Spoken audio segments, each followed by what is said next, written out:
remember that morning vividly. The sky had not fully brightened yet, and the first light of dawn was barely sneaking through the kitchen curtains. The house was still wrapped in silence, so quiet I could hear the heater humming softly from the basement. The stale scent of last night's coffee lingered on the counter.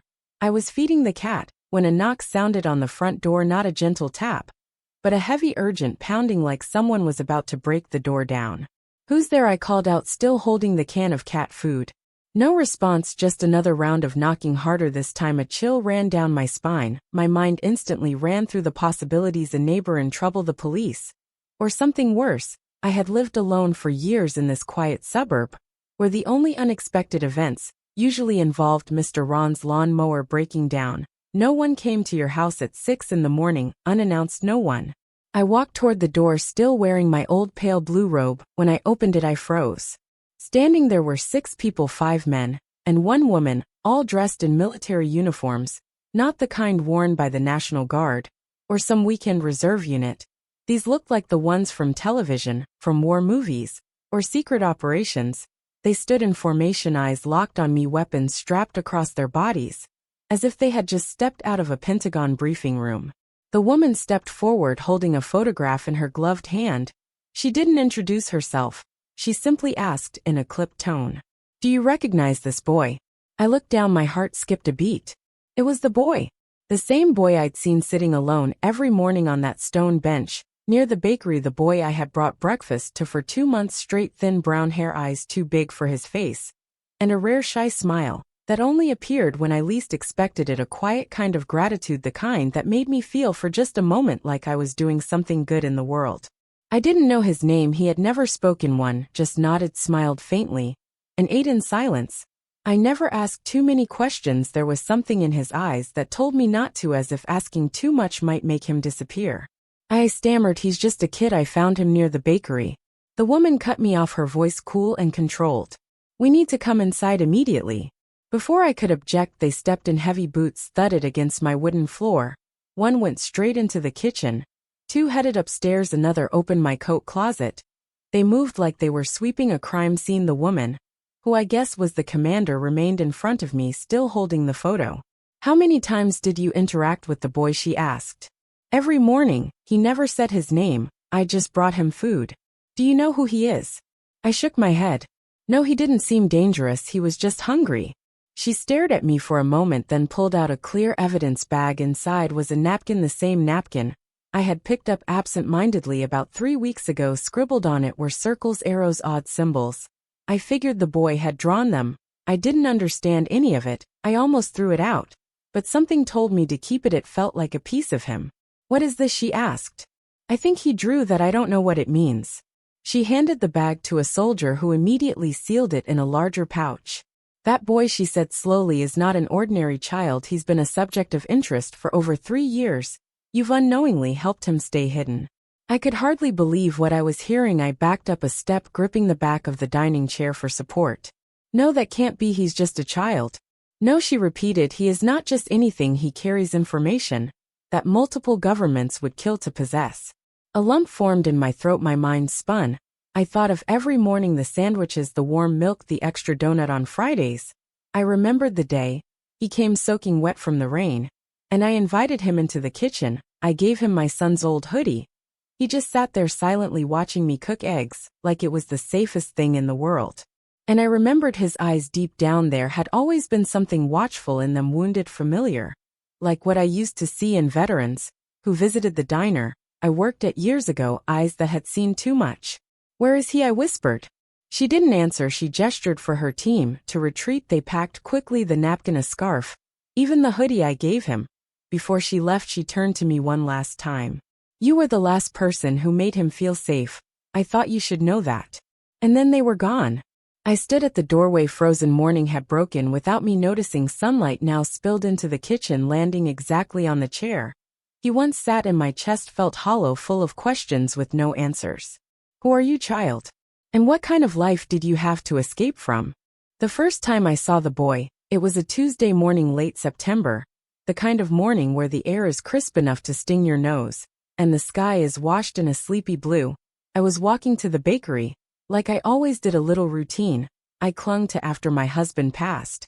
and the house became too quiet. The warmth of a cinnamon roll and the chatter of people ordering coffee made me feel connected again, grounded. He was sitting there on the stone bench, near the bakery steps, knees pulled up to his chest like a leaf curled against the wind.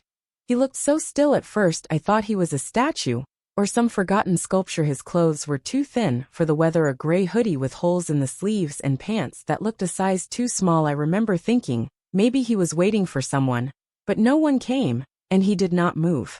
I bought 2 croissants that morning, and I wrapped one in a napkin and offered it to him. I expected hesitation, or refusal, maybe even a strange look. Instead, he took it without a word, his fingers brushing mine for the briefest second, cold, bony, like he had not held warmth in a long time. He looked at the croissant, as if it might disappear. Then he took a small bite, then another, slower and slower, like he was saving it, like it mattered more than just food. He never said thank you, but his eyes did. There was something in them that haunted me, something bruised, but not broken, like a bird that had flown through too many storms and still kept flying. He didn't speak, not that day, not the next, just sat there in the same spot, always early before the sun had fully risen, waiting, or maybe hiding. I never asked which. Over the next weeks I brought him breakfast every day, simple things, warm things, things that could be eaten with your hands. And never once did he speak a word. I stopped expecting conversation. I stopped needing it. His silence became part of the ritual, comforting in its own way. Sometimes I would sit beside him for a few minutes, sipping my coffee, watching the street come alive.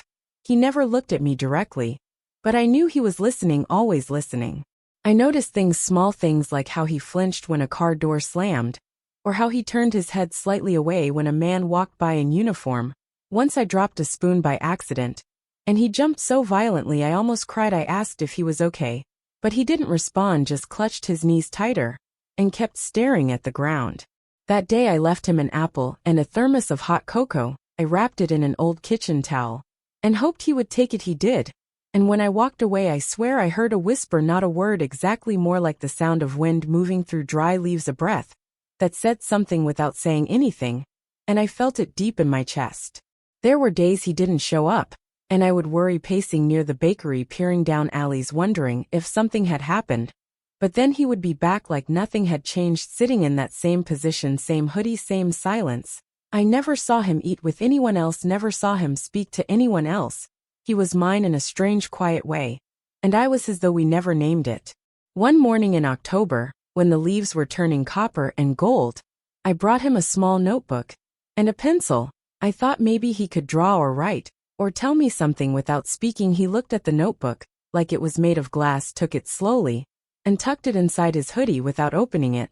But the next day, I found a folded piece of paper on the bench, where he had been a simple drawing of a bird, its wings outstretched, a tiny arrow pointing upward. It stayed with me for days, that image. It felt like a message, like hope.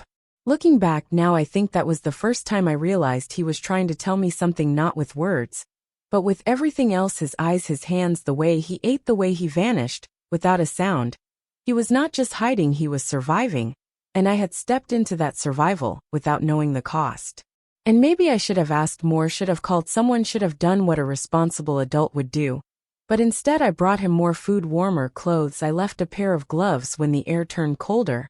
And when it snowed, I sat beside him holding an umbrella over his head while he ate. I didn't know why I was doing it, not exactly. It just felt right, like I had been waiting my whole life to protect something I didn't understand. And now the military had taken that away, taken him away. And all I had left were his silences, and the memory of that first quiet bite of croissant on a Tuesday morning, when everything in my world unknowingly began to change. It was a Thursday morning, colder than usual, with frost clinging to the edges of my mailbox, and a hush in the air, like the world was holding its breath, when I walked out with a scarf around my neck and a bag of breakfast in hand. I felt it again, that pull, that quiet urgency to check the bench to see if he had returned. But he was not there, just the same empty stone, slick with dew and absence. I almost turned back, almost walked away, told myself, maybe he had found shelter, maybe the worst was over, maybe the army had been wrong. But then I saw it tucked beneath the bench leg, barely visible, a corner of dark paper. My heart jumped, and I dropped the bag, kneeling down, my fingers numb as I pulled it free. It was the notebook, the one I had given him weeks ago, worn now, the cover smudged and corners bent like it had been carried through storms and silence. I held it in my hands, for a long moment feeling its weight not just in ounces, but in memory. I opened it slowly, afraid the pages might vanish into smoke. The first few were blank, then a page with lines and circles, a strange sequence like a pattern, half mathematical, half art. I flipped through more and found sketches, a dozen, maybe more, all in pencil, soft strokes, a bird in flight again and again, sometimes with wings outstretched, sometimes in a cage, sometimes breaking free, and then drawings of eyes, not one pair, but many, wide, watchful, layered with something deep I could not name, and always hidden in the corner a small triangle like a symbol or a signature. Then came words, not many, but careful, placed like footprints in snow, names, dates, locations, some crossed out, others underlined, and then something stranger, a phrase repeated over and over, trust only the quiet ones, sometimes in capital letters, sometimes backwards, once written so small I had to squint to see it, but it was there like a mantra, like a warning. I turned another page, and there it was, a drawing of me, not exact, but enough, my messy bun, my thick scarf, the little mole on my cheek. He had seen me, really seen me, in a way no one had in years. Beneath the lines was a single word, safe. My chest tightened, and I pressed the notebook to my heart like it might still be warm from his hands. I sat on the bench, where he always did, and tried to breathe, tried to understand what I was holding, a child with secrets, a map, maybe, or a confession, something too big for me, too dangerous, too true. I flipped to the last page, and found it torn as if ripped in haste, only a jagged edge left behind, and something scribbled along the border, not a sentence, just fragments. Find the mark, follow the sound, trust your name. I read it again and again, and nothing made sense, but everything felt real. I looked up at the street, the bakery across the way, still asleep, the sun just starting to melt the frost on the pavement, and I knew I couldn't go back, not to how things were before. I took the notebook home and hid it beneath the floorboards under the old chest, where I kept my son's baby clothes, my hands shaking, not from cold, but from knowing that someone might come looking again, that the knock on the door might not be a memory but a warning. And all day I couldn't stop thinking about him, where he had gone, why he left the notebook for me, what he wanted me to see, what he needed me to understand. And somewhere deep inside me a seed of resolve began to grow, because if I had been his safe place, even for a moment, then I owed him more than silence, I owed him truth. That night I dreamed of birds and eyes and soundless rooms, of footsteps and snow, and words written backward. And when I woke up I knew the story was not over, not yet. It started with the car parked across the street, a black sedan, too clean for our neighborhood, the kind of car that looked like it belonged in a government lot, not outside an old widow's house on a dead-end street. At first I told myself it was nothing, maybe someone visiting, maybe a coincidence.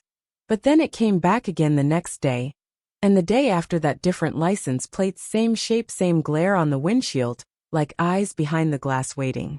I stopped going to the bakery, started making breakfast at home again the way I used to when my son was still small. I kept the curtains drawn, I stopped answering the door. I began to notice things, a shadow passing too quickly, a voice on the line that hung up when I said hello, the way my mail arrived slightly opened, like fingers had searched it for secrets I didn't even know I had. One night I came home from the grocery store and found the edge of the rug curled up just slightly, not enough for most people to notice. But I knew I hadn't left it that way. I stood there staring at it, keys still in my hand, heart pounding in my throat. Every room looked the same, nothing missing, nothing broken. But everything felt touched, like someone had breathed in my space, and then slipped away without sound. I pulled the notebook out from beneath the floorboards, and began to study it like a codebreaker, not knowing what I was looking for, but needing to look. I saw things I had missed before, small changes in the handwriting, symbols that repeated in margins, a set of numbers 7, 4, 12, 19 scattered across different pages, and always that phrase, trust only the quiet ones, like he had known someone would be coming, like he was leaving me a trail, and now I had no choice but to follow. One evening just before dusk I saw the woman from the military again, standing 2 houses down by the telephone pole. She wasn't in uniform this time, just a plain gray coat and black boots. But I recognized her posture, the way her eyes scanned, like she was taking photographs with her mind. She didn't approach me, didn't wave. But she saw me and she smiled, not a warm smile, a knowing one, like a promise or a threat. That night I didn't sleep. I sat on the couch with the notebook in my lap, and the house dark around me except for the soft orange glow of the lamp. I flipped to the page with the bird, and for the first time I noticed something else scratched into the feathers, So faint I had to tilt the book to catch the light, a series of letters spaced unevenly SANCTUM. I whispered the word aloud, and felt a shiver down my spine. I didn't know what it meant, but it sounded like something sacred, something hidden. I wrote it down on a separate piece of paper, folded it, and placed it in my coat pocket, like a charm, like a clue. The next morning the sedan was gone, but I found a white envelope taped to my front door. No name, no return address. Just a single piece of paper inside with one line written in red ink: "Stop looking, or we will come back."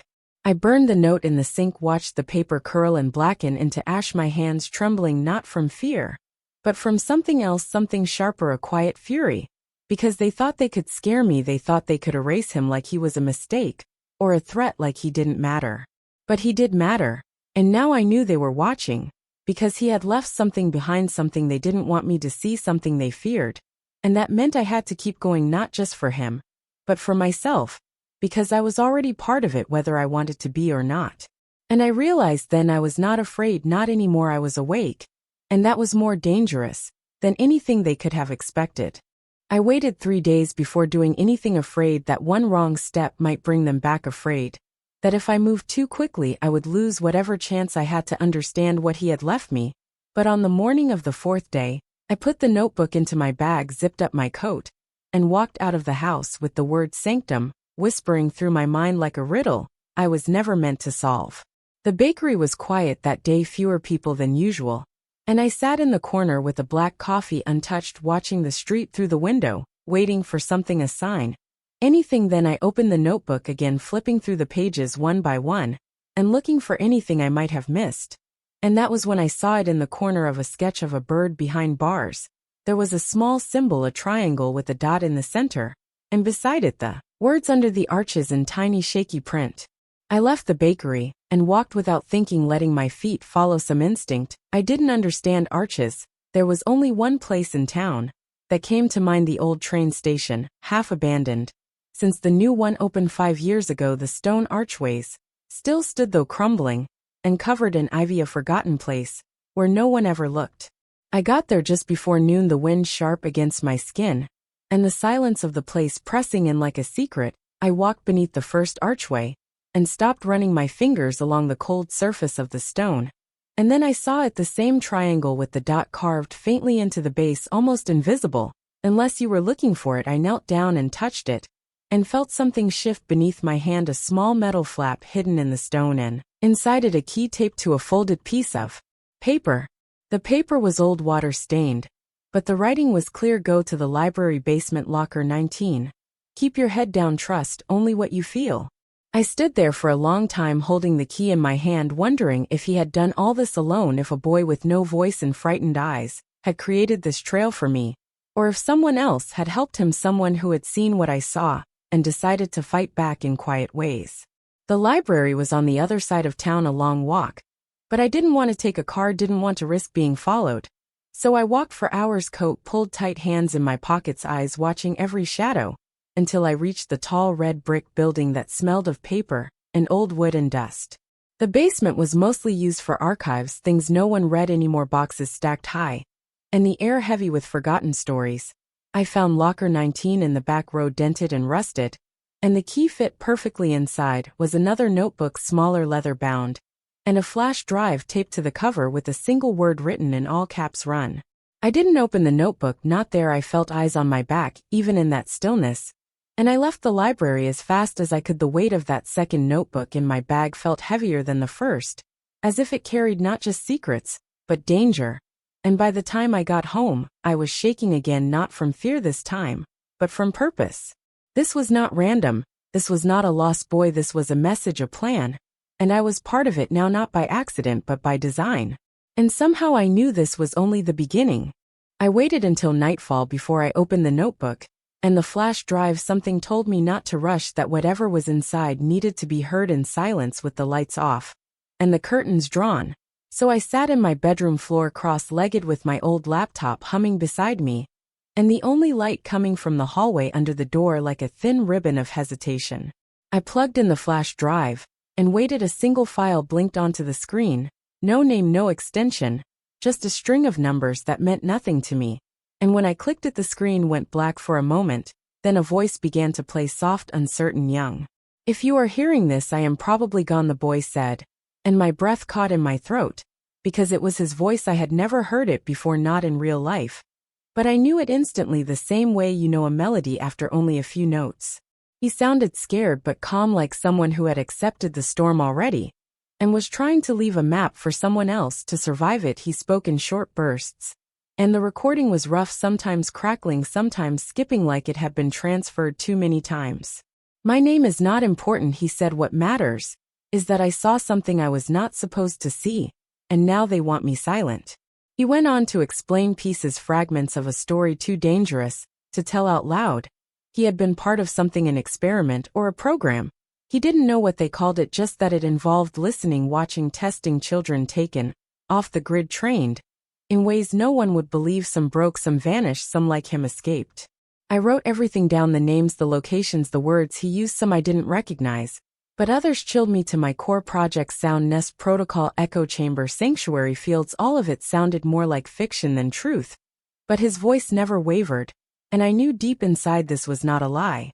He said he chose me because I looked kind, because I brought breakfast and never asked questions, because I didn't try to fix him or label him. I just let him sit.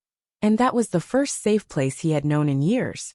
I closed my eyes as the recording played on, feeling the weight of his trust and the danger it carried with it.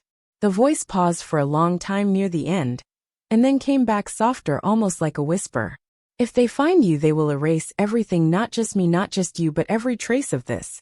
And so you must decide now, are you willing to run, or will you fight with silence?" The file ended with static, and then the screen returned to normal, just my desktop glowing faintly in the dark. But nothing felt normal anymore, not the room, not my hands, not the sound of my own breath in my ears. I opened the second notebook, and found it filled with lists, patterns, photographs taped inside, news clippings with names circled in red. Some were marked gone, some marked maybe. And at the very back was a small mirror glued into the last page with the words written above it, "If you are still here, you are the key." I stared at my reflection for a long time, not because I saw something new, but because I knew he had seen me and chosen me, and that choice had lit a fuse I could no longer ignore. And somewhere beyond the walls of my quiet house, I knew the watchers were still watching, waiting for me to move. But now I had his voice in my ears and fire in my chest, and I was not afraid. Not anymore. The next morning I packed a bag, not much, just enough to make it look like I was running for something ordinary, a weekend, a funeral, a break from the weight of my house. But inside the lining of the coat, I stitched the notebooks together, tucked flat like a second skin, and the flash drive I hid inside an old compact mirror, the kind my mother used to carry always, just in case.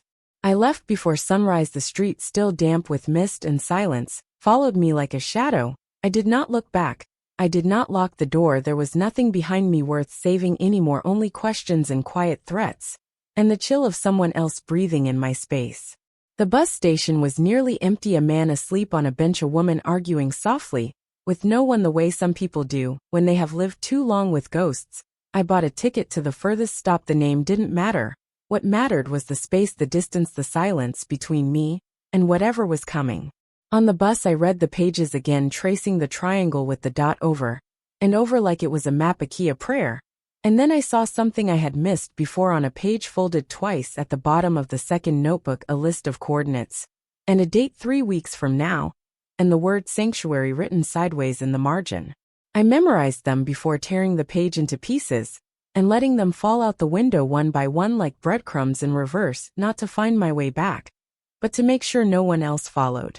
The ride was long and slow, the roads winding through forests that looked like they had not changed in 50 years. And somewhere between sleep and waking I began to remember things from my childhood, a place with trees, and a small cabin with a tin roof, a place my grandfather used to take me in the summer, where the only sounds were birds and the hush of water moving under rocks, and I knew without knowing that was where I had to go. I got off the bus 2 towns early, and walked for hours off the road through brush and memory and silence, until I found it again, smaller than I remembered, leaning slightly to one side, as if the wind had been trying to carry it away, but it was there waiting like it had been holding its breath since the last time I left. Inside it smelled like dust and time, but it was safe, no cameras, no wires, just wood and warmth, and the soft sigh of wind through cracked windows. I cleaned it slowly, made it mine again. And when the sun went down, I opened the notebooks on the old kitchen table and began to make sense of the names and numbers and codes.